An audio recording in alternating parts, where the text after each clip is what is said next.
বাইকটা নিয়ে আসলে আপনি যে একটু টপ বা একটু টানাটানি করবেন, তো সেই জন্য আসলে বাইকটা না। ম্যাক্সিমাম আমার টপ ছিল 90+। যদি একটু টর্ক এবং পাওয়ারটা সামান্য একটু বাড়াইতো তাহলে হয়তো বা আর একটু ভালো হতো। 50 বা 45 থেকে 50+ মাইলেজ পাচ্ছে।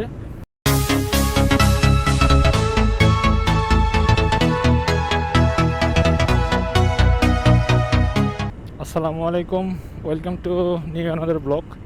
আজকে আমি একটা বিষয় নিয়ে আপনাদের সঙ্গে শেয়ার করব। সেটা হচ্ছে, সবাই জানেন হয়তো, অনেকে জানে না। যারা আমার ফেসবুক পেজে যারা ফলোয়ার আছে তারা জানে হয়তোবা যে আমি আমার R15 V3টা সেল করে দিলাম। তো চালালাম তো প্রায় 2 বছরের মতো আমার V3টা আমি চালাইছি।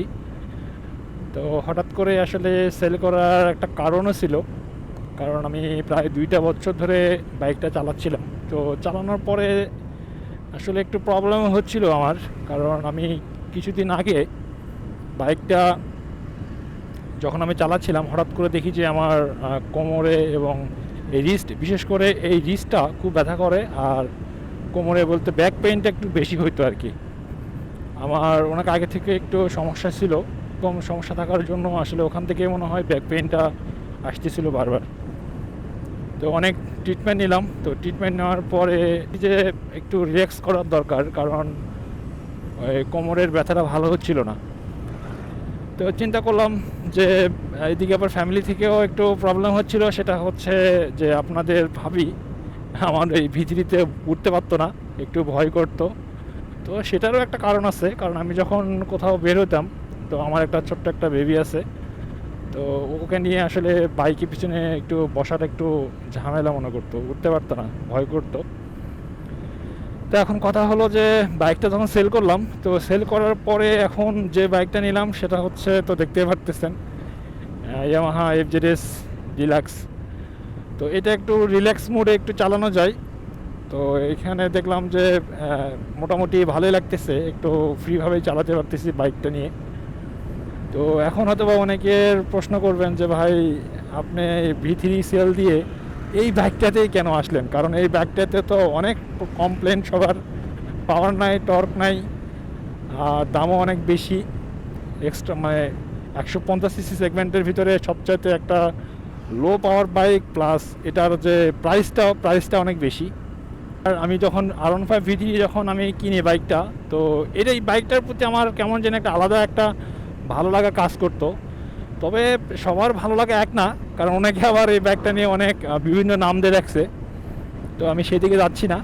তো এই বাইকটার প্রতি আমার আলাদা একটা ভালো লাগা কাজ করতো।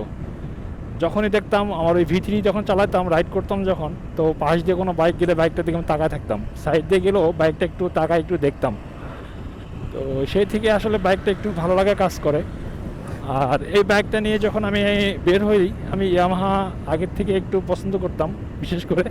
এটা অনেকে কিছু মনে করেন না, যেহেতু আমি ইয়ামাহা বাইকগুলো আমার কাছে একটু ভালো লাগে, সেই জন্য আমি চিন্তা করলাম যে কমফোর্ট বাইক হিসাবে এই বাইকটা আমার কাছে বেস্ট মনে হয়েছে। যদি একটু প্রাইসটা একটু বেশি, কারণ 150cc সেগমেন্টে 2,75,000 টাকা দিয়ে আসলে এটা অনেকগুলো অপশন আছে। যেমন আপনার N160 ছিল, তারপর সুজুকি জিক্সার FI ABS ছিল, তো আরও ভালো ভালো মানে অপশন ছিল বাইকের। তো আমি সেগুলো না নিয়ে আসলে এই বাইকটাতে আমি যখন আসছি, অনেক চিন্তা ভাবনা করে আমি এটাতে আসছি।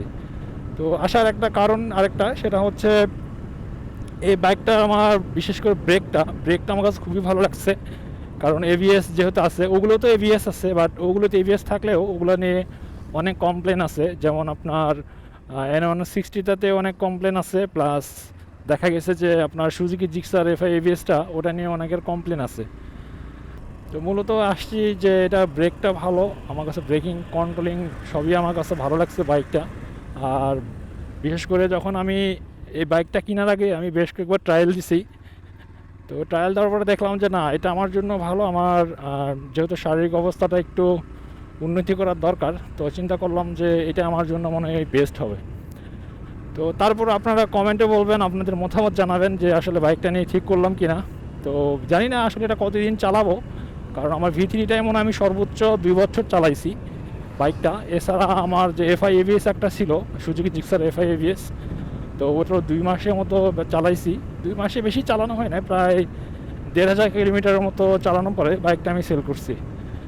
তো এই বাইকটা হচ্ছে আমার 7 নাম্বার বাইক বলা চলে, কারণ আমার R15 ভিটিটা ছিল 6 নাম্বার।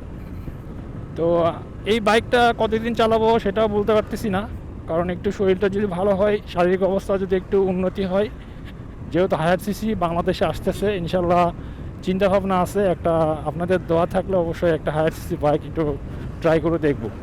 তো অলরেডি চলে আসছে কিছু হায়ার সিসি বাইক, চলে আসছে N250 চলে আসছে, প্লাস আপনার কারিজমা বাইকটাও চলে আসছে। তো কারিজমা কিছুদিন আগে আমি একটু ট্রায়াল দিলাম, তো বাইকটা ভালো, যথেষ্ট ভালো, ওইটাও মানে মোটামুটি চলে হায়ার সিসি বাইকের ভিতরে। তো আমি আর একটু কিছুদিন ওয়েট করব, দেখবো যে যেহেতু আরও অন্যান্য ভালো ভালো কোম্পানি আরও বাকি আছে, তো সব কোম্পানিগুলো যখন বাইক একসঙ্গে যখন আনবে, তো তখন সবগুলোর সঙ্গে কম্পেয়ার করে নেওয়া যাবে। তো এটা বলবো না যে ইয়ামাহার যেহেতু এখনও বাকি আছে, ইয়ামাহা এখনও নিয়ে আসে নাই, তো ইয়ামাহাও নিয়ে আসবে, তো সেটাও একটু দেখবো। তো বলতে পারতেছি না যে আসলে ইয়ামাহা থেকে কি ইয়ামাহায় শিফট হবো কি না, বাট ইয়ামাহা থেকে অন্য বাইকেও শিফট হওয়ার চান্স আছে, যদি মনে করি যে না বেস্ট অপশন যদি থাকে, তো অবশ্যই, কেন না। কারণ একটা কোম্পানি বাইকের উপরে তো নির্ভর করে থাকা যাবে না, কারণ আরও ভালো ভালো ব্র্যান্ডের বাইক আছে, তো ওগুলা তো চালাইতে হবে, তাই না? তো আপনাদের দোয়া থাকলে অবশ্যই আমি ওগুলো চালাবো। তো সেই পর্যন্ত একটু অপেক্ষা করতে হবে, কারণ আমার শারীরিক অবস্থাটা একটু উন্নতি হইলে এটা কিছুদিন চালাই। তো এটার এখন ব্রেকিং পিরিয়ড চলতেছে, তো যে 2000 কিলোমিটারের মতো আমি ব্রেকিং পিরিয়ডটা করব, বাট 1000-এর মতো হয়ে গেছে, তো আর ধৈর্য ধরে থাকতে পারতেছিলাম না। তো এই জন্য গতকালকে এটা একটু টানাটানি করে দেখলাম। অনেকে বলে যে আসলে FZS ডিলাক্স নিয়ে টানাটানি করা যায় না। তো গতকালকে যখন আমি একটু রাস্তায় যখন টানাটানি করলাম, মানে টপ উঠাই নাই, মানে দেখতেছিলাম যে একটা এই বাইক নিয়ে নাকি ওভারটেকিং করা যায় না, প্লাস দেখা গেছে যে রেডি পিক আপ কম। তো আমি একটা জিনিস গতকালকে যেটা দেখলাম, তো এই বাইকটা আমি একটু টেনে দেখলাম যে ম্যাক্সিমাম আমার টপ ছিল 90+, ম্যাক্সিমাম মানে 6 থেকে 7 মিনিট ধরে বাইকটা আমি রাইড করছি একটা না, রাস্তা একটু ফাঁকা ছিল। তো দেখলাম যে ম্যাক্সিমাম 90+ আমার টপ ছিল, আর সর্বনিম্ন যে টপটা ছিল সেটা হচ্ছে আপনার 70 এরকম, মানে 70-এর নিচে টপ নামে নাই। রাস্তা ভালো ছিল, রাস্তা ফাঁকা ছিল, তো সেভাবে আমি দেখলাম।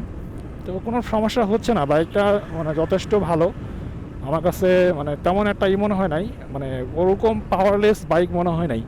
তবে একটা জিনিস, যে বাইকের 135 কেজি ওয়েট হিসাবে বাইকের যে পাওয়ার এবং টর্ক যেটা দেওয়া আছে, আমার কাছে খারাপ মনে হয় না, ভালো মনে হয়েছে। তবে 150 সিসি সেগমেন্টের বাইক হিসাবে আর একটু যদি দিত, যেমন আপনার যেখানে 12.8 বিএসপি যে পাওয়ারটা, এটা যদি আপনার 13 অথবা 14 করতো, আর টর্কটা যদি এরকম 13.9 বা 8 এরকম দিত, তাও চলতো, সমস্যা হইতো না।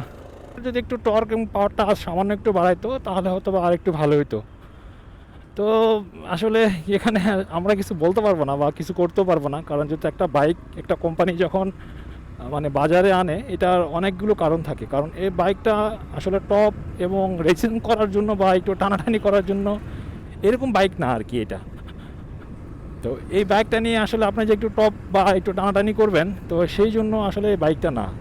এই বাইকটা মেইনলি আপনার বাজারে আনছে সেটা হচ্ছে এটার কমফোর্ট, মাইলেজটা কিন্তু খারাপ না। মাইলেজ আমি আরও যারা আমার ফ্রেন্ড সার্কেল যারা আছে ওদের কাছে জিজ্ঞাসা করলাম, যে ওরা 50 বা 45 থেকে 50+ মাইলেজ পাচ্ছে।